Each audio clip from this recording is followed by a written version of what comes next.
and I'm doing a little gift art for one of my favorite artists, Pinkie Pawsh. I hope you guys like it. This piece was lined with my Sakura Micron pen in black ink, and the original sketch was done in coal erase pencils. They're one of my favorite pencils to use when I work with color pencils. This character is Pinkie Pawsh's OC. Her name is Pinkie Pawsh as well, just spelled like Pawsh, and I think it's really cute because it has that paw in it. Isn't that adorable? Pinkie is one of my favorite artists. A lot of her work is really bright, and I love it so much. It's really inspiring to see her work. And onto the drawing. To burnish the fur, I used a cream color instead of a white because I thought that yellow tint would blend nicely with the pink and create a different sort of look for the fur, and I thought it'd be more interesting to look at instead of just a plain white.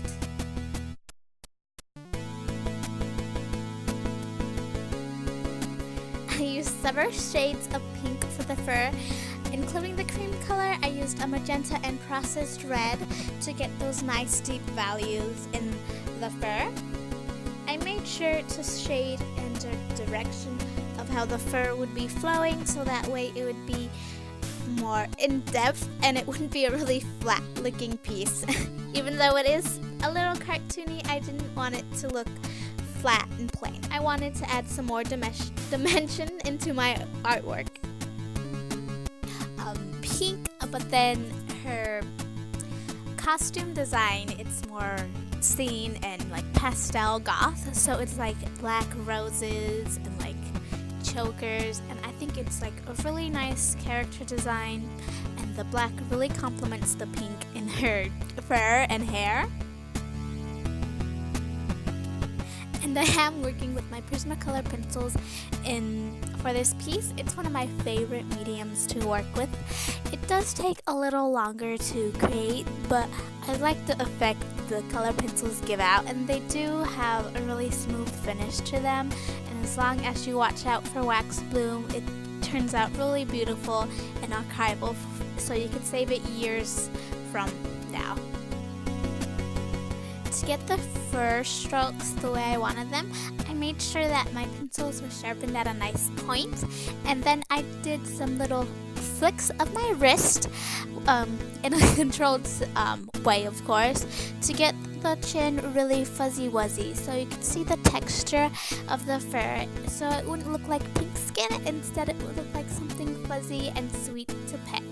I wanted the fur to look really soft, so I made sure that my colors were blending really smoothly, and I always had to double check and make sure to get it smooth. I did go with a layer of my lightest pink, so that way I would have something much smoother to work on instead of the tooth of the paper. And then as I started to add more layers, the colors eventually smoothed themselves out as they blend into each other. As I finishing up the face, I noticed I totally blanked and forgot to finish the background. So I did a galaxy background. I didn't record this part because the video would have been way too long if I did. But I do have a video on my channel on how to do the galaxy tutorial, galaxy technique in color pencil. So if you want to see the process of that, you can always head over there to see exactly what I did, and it's more in depth. Oh my goodness, I'm so sorry. My big head kept getting in the way of this video. I really need to work on that. So for the neck, I did add a bit of indigo blue, so that way I could pull in that dark blue I used for the background into the focus of the artwork, so it wouldn't stand out so harshly against the blue and purple background. So even though the chest and the shoulders aren't the main focus of this piece, I still made sure to take my time and put the same effort I did into the face and the background as I did for the shoulders, so that way it wouldn't look less professional, you could say, and that I had the same consistency of craftsmanship throughout the piece, because if I rush a certain piece of artwork, you could really tell. And to be a good artist, you have to pay close attention to the same spots that aren't as important as the spots that are still important, if I'm making any sense. I know I'm stuttering like crazy.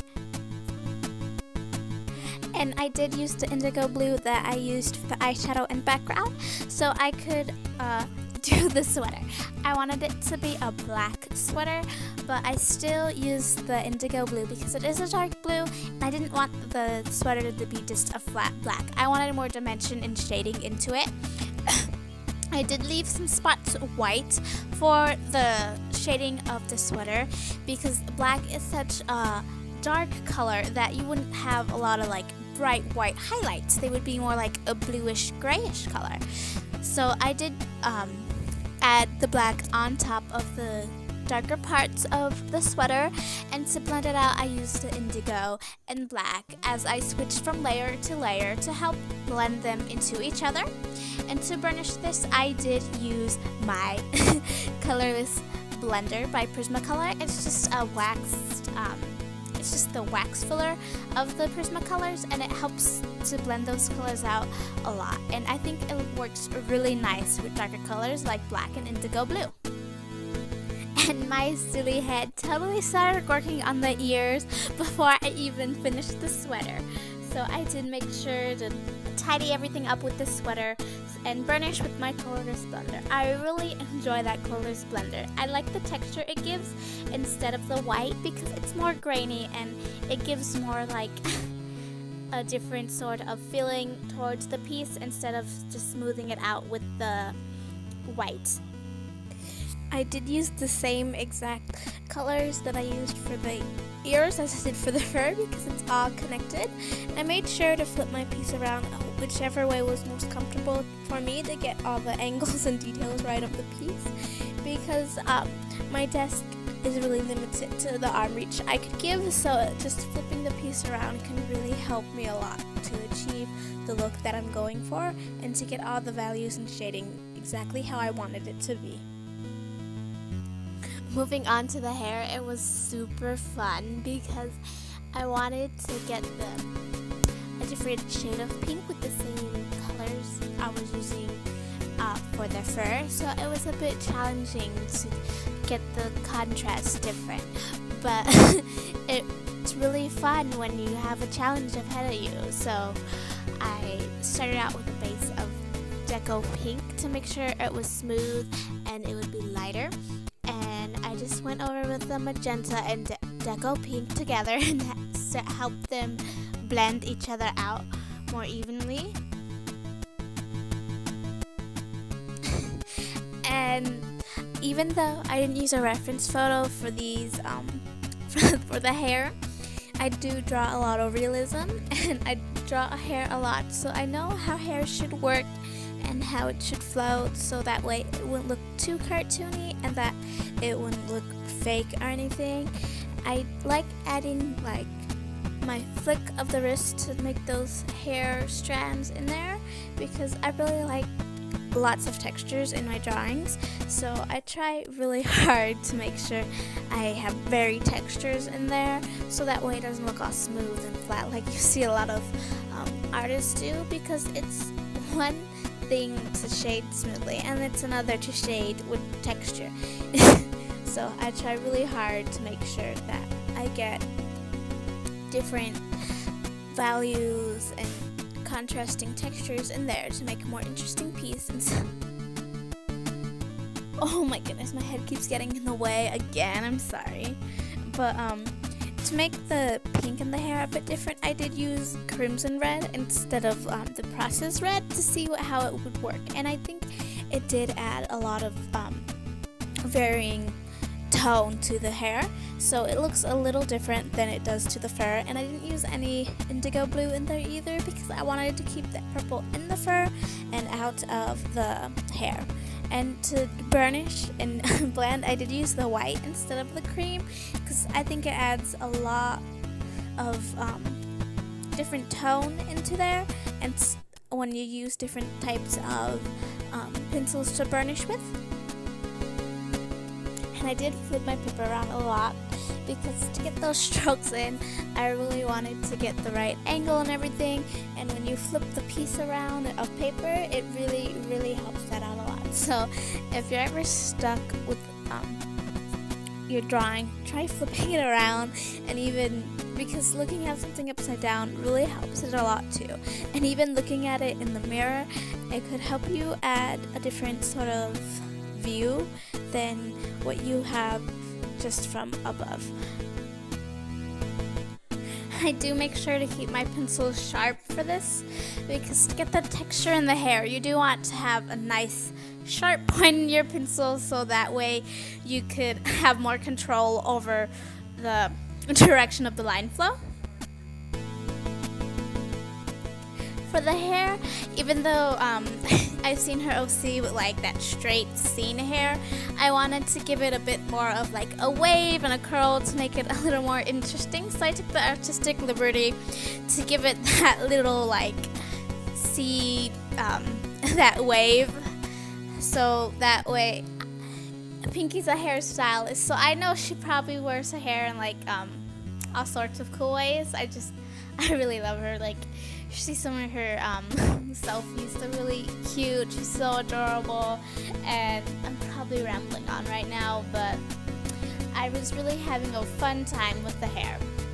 I did go with a little base of the Deco Pink to make sure it was smoother, and I wanted to get the hair to look really smooth, but hair does have a lot of texture, so that's kind of hard keeping the balance. Then that's why I try really hard in my art to make sure I keep it realistic, but I stylize the right parts to make it more interesting looking. My poor little white pencil, it's so teeny tiny, but I did burnish with it for this, so that way I could have a different sort of tone for the hair than I did for the fur, so I could make them a bit more varying, so that way they wouldn't look too similar. I did want a bit of different, look to the hair from the fur. I'm probably rambling on. I really like using the red in the hair to make it different from the fur. I know I keep saying that, but I just like those little things, those little touches really help out the piece a lot. So I was flipping this around a lot, I know, I'm sorry, to make sure I got everything the way I wanted it. And I did go and do a lot of touch-ups on the hair because I feel like the tone I created wasn't really consistent. So I did make sure and do those touch-ups, and I gave it more texture and shaded it a bit more so it would be more smooth and more blended into each other, so that way it wouldn't be like a red and then like a magenta then a pink in the hair. I wanted it one color. I wanted the eyes to be a bit of a periwinkle color, so I did use a bit of Pearl violet in there, so that way it would have a different looking color instead of just like a plain true blue. It had more of like, that periwinkle color. And I used cerulean blue and indigo blue for the eyes. And I did use the indigo blue with the black in the collar, so that way it wouldn't be, a flat black. It would have a bit more of dimension in it. And I did use my my white color pencil to help blend them out. And after all that, I just have to add a few touches to the ears to get those textures in, and I did go over with my white gel pen, so that way I could get those nice pretty highlights in the eyes and anywhere else I felt like they needed them. Here's just a few detail shots of everything. I hope you guys enjoyed this video. You make sure to give Pinkie Pawsh some love because her art is incredible. Thank you so much for watching. Don't forget to comment and subscribe if you want to see more like this. Thank you so much for watching. I hope you have a good day. Bye.